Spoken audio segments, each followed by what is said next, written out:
Thank you for being there in class today. Welcome to every one of you, and welcome also to our viewers who are watching this over MBCI TV, and even those who could be watching this over YouTube and Facebook or whatever other social media that you could be having. Karibuni sana. Before we start today's lesson, which is a continuation on the parenting styles, we would want to start with a word of prayer. And I would want to request Teresia to lead us in a word of prayer. Tuamini na tuombe. Baba, katika jina la Yesu Kristo, tumekuja mbele zako jioni ya leo. Tunakushukuru, tunakuheshimu, hata kutupea nafasi nyingine tukahudhuria katika mafundisho ya leo Bwana. Tuwakabidhi walimu wetu mikononi mwako, tuwakabidhi wote wanapotusikia mikononi mwako Bwana. Hata tukiwa hapa darasani Bwana, tunaomba Roho Mtakatifu ukatusaidia kuelewa, ukatusaidia hata kuelewa jinsi ya kulea watoto wetu. Baba wa mbinguni, ukatusaidie kama jamii tusisimamishe Bwana katika hii marriage class. Baba wa mbinguni, wacha ikue guzo hata kwa wengi, wacha ibadilishe wengi katika jina la Yesu Kristo. Roho Mtakatifu ni wewe tunaarika, uwe unaanza na sisi na unamaliza pamoja na sisi, na ni kwa jina la Yesu tumeomba na kuamini. Amen. Asante sana, thank you so much. And pia wale ambao wako kwa social media, tungeomba ya kwamba pia ukaweze kuweka comments zako ili tuweze kujua ya kwamba wewe unafaidika, ama swali lolote ambalo uko nalo ya kwamba hilo swali likaweze kujibiwa baadaye. Wakati tumekuwa tukijifunza juu ya parenting styles, tumeangalia kutoka mwanzo tulisema ni 4. Lakini tumeangalia tayari 3. Ya kwanza ilikuwa gani? Sijui ni nani anaweza kutukumbusha ya kwamba ya kwanza ile tuliangalia ilikuwa gani? Okay, ya kwanza ilikuwa authoritarian. Authoritarian, ile dictator. Nikisema nimesema. Hakuna hata nafasi ya kusikiza mtoto. Nikisema nimesema. Ya pili nani anaweza tusaidia kutueleza ya pili tulisema gani? Neglectful.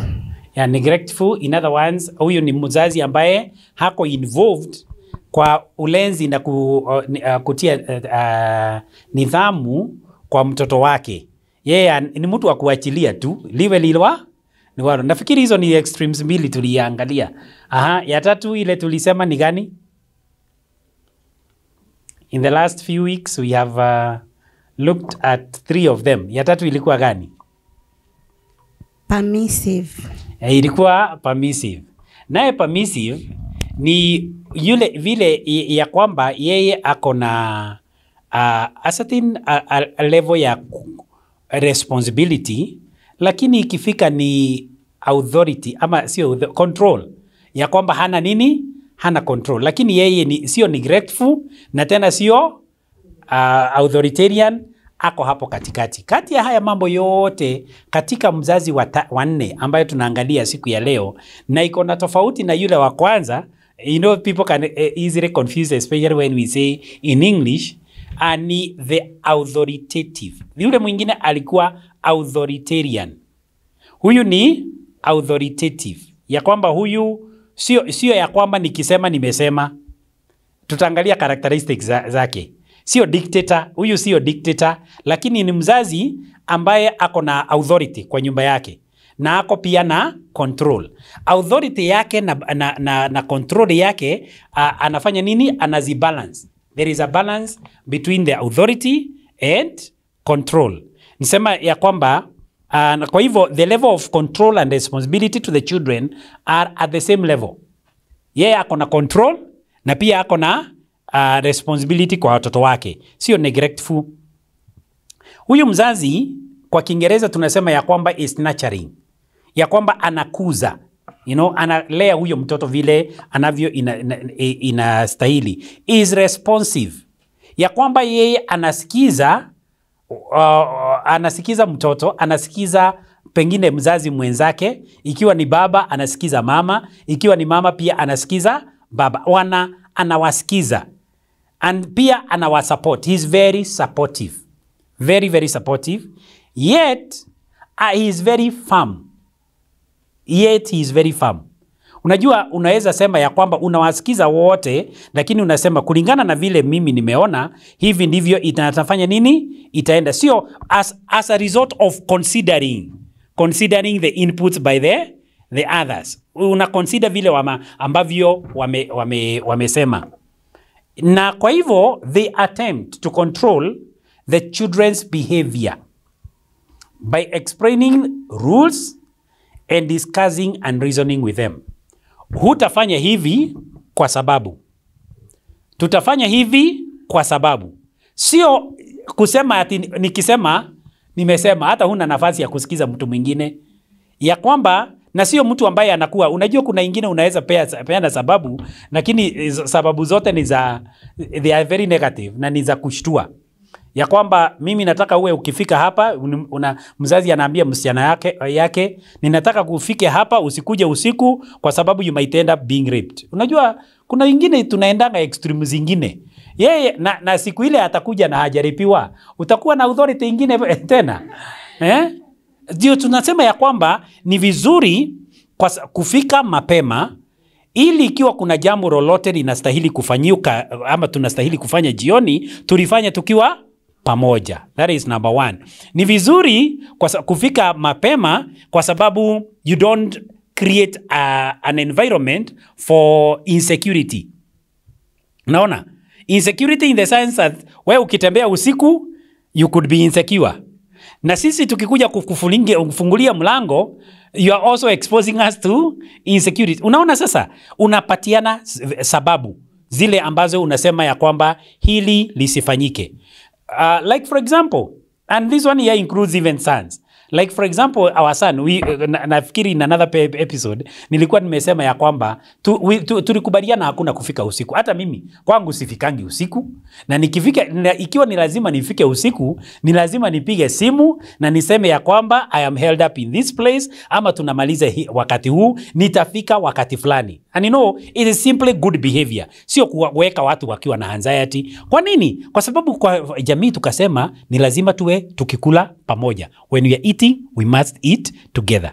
And we must also eat early. Sio kugojea mpaka saa 3:30 ndio tunaanza ati kukula sapa.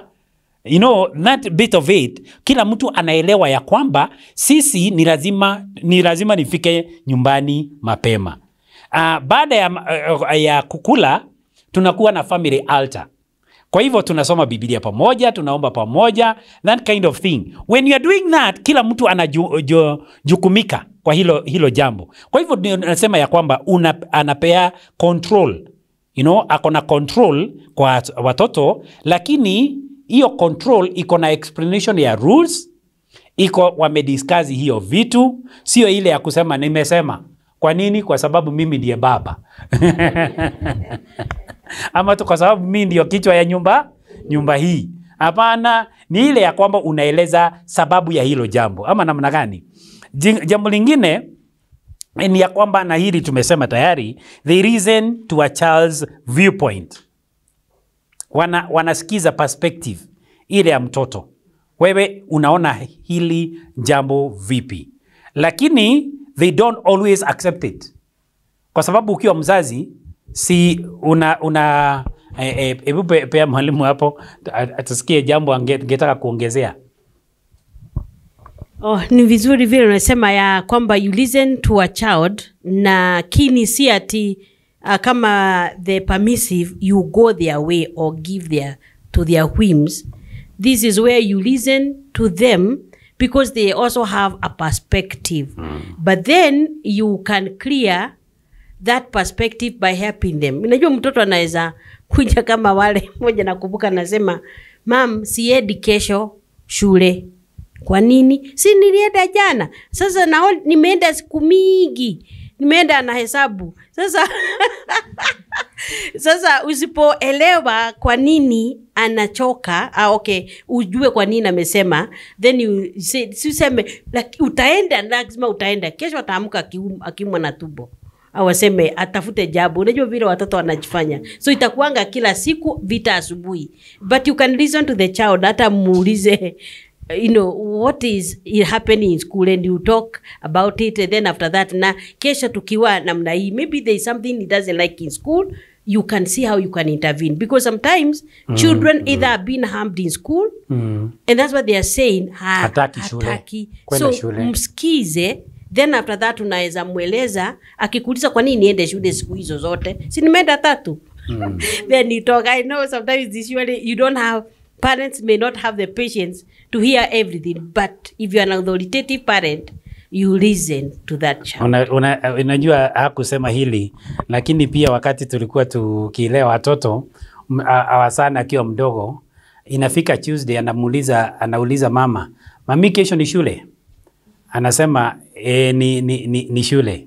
Anauliza na kesho hiyo ingine, unajua kwake hakuwa akijua kesho mtondo na kesho mtondogo. You know, akiwa mdogo, I think class 1. Nauliza mami kesho ni shule?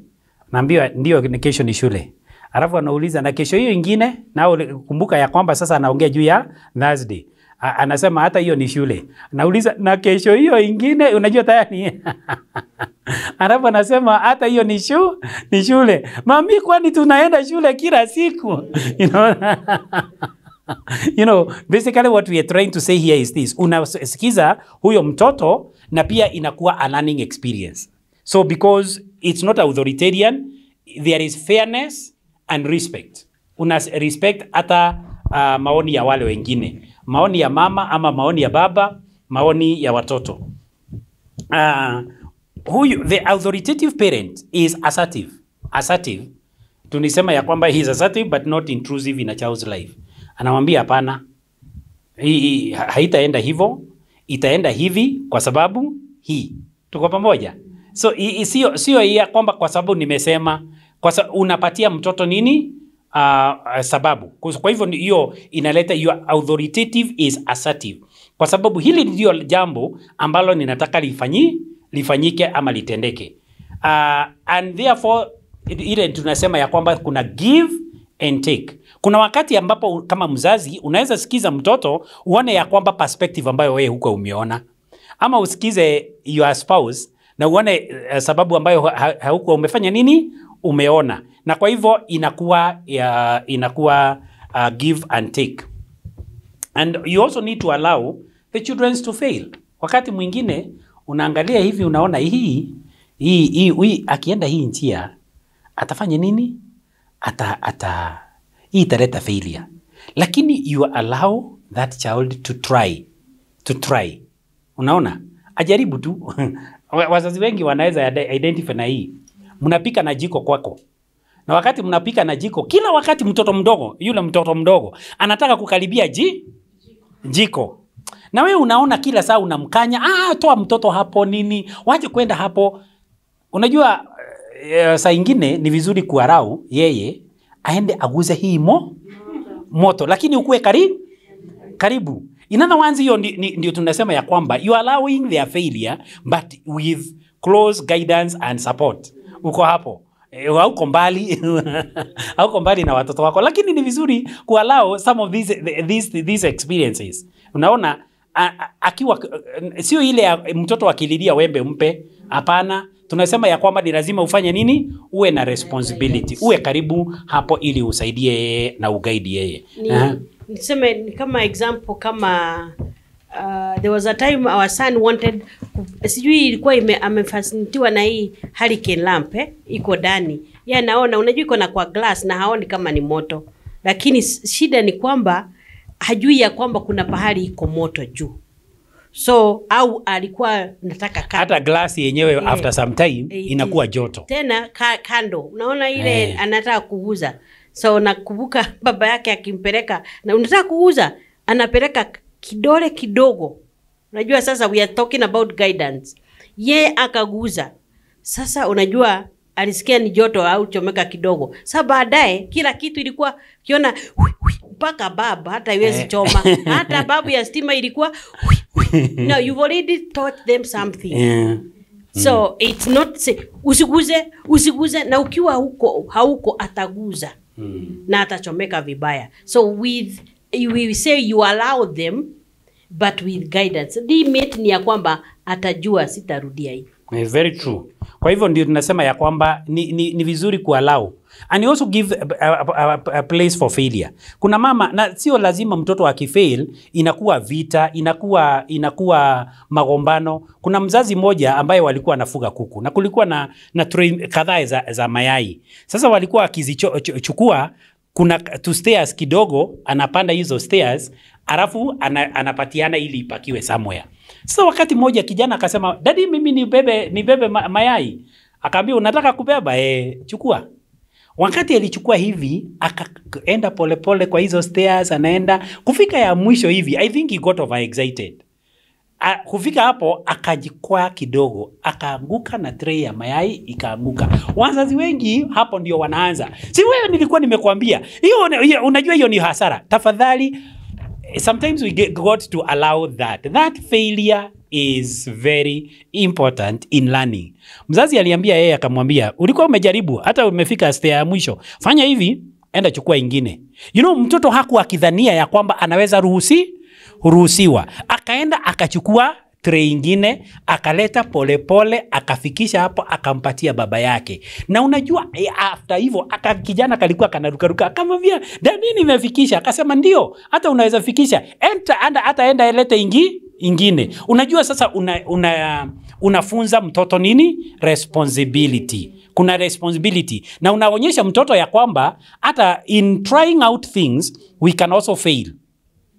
Ni wangapi wetu wazazi, hata wale ambao wanatutazama, umejaribu biashara ikaanguka. Na wewe ni mtu mzima, wewe sio mtoto. Ukajaribu biashara ikafanya nini? Ikaanguka. Ukajaribu jambo lingine, ukajaribu kulima ikatoa hasara. Basically we are saying, unamfunza ya kwamba katika maisha ni vizuri ukukaa ukifanya nini? Ukijaribu. Na ukianguka moja, usifanye nini? Usigive up. Kuna wazazi wengine hata wanaenda kwa shule kupiga kelele, na wengine hata wanaongea vibaya sana. Wanaongelesha watoto wao vibaya sana. Niliuza ng'ombe, kumbe sijui, as a teacher kuna vitu ambazo wazazi wameambia watoto, tunaachwa kama walimu, wanaachwa wakiwa clients wa guidance and counseling. Kwa sababu aliambiwa mambo na nini na mzazi. Tunataka kusema ya kwamba hata ikiwa amefail, be supportive.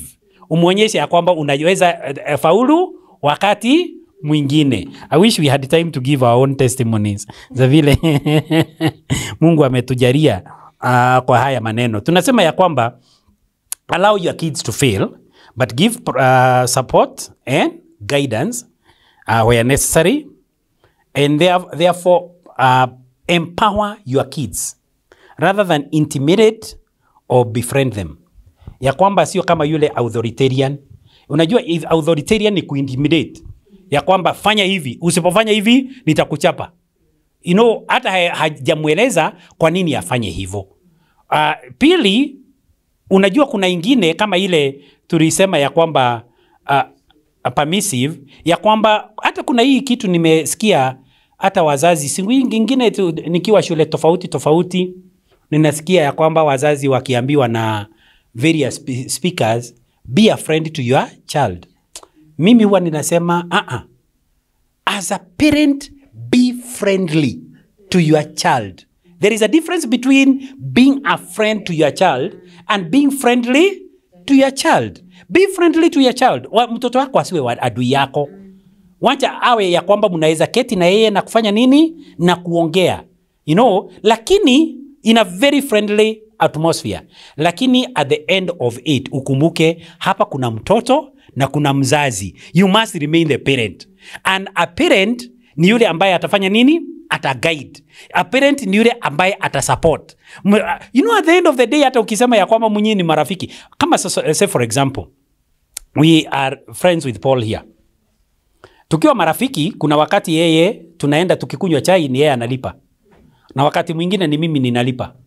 Si ni kweli? That is friendship. Si ni kweli?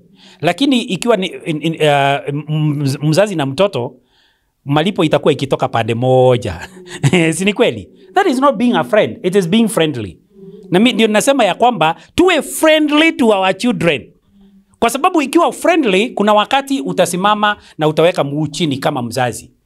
you be friendly but also you remain the parent in that relationship. Ama namna gani? So ndio tunasema ya kwamba empower the children. Biblia inasema hivi in Proverbs 23 verse 15 to 16 and then verse 19. My son, if your heart is wise, Proverbs 23. Proverbs 23 verse 15 to 15, 16 and 19. Inasema hivi, my son, if your heart is wise, my heart will rejoice. Indeed, I myself, yes, my inmost being will rejoice when your lips speak right things. And then verse 19, hear my son and be wise and guide your heart in the way. Hivyo ni kumaanisha nini? Wewe hata kama wewe ni mzazi, ukisikia ya kwamba mtoto wako anafanya maamuzi ya busara,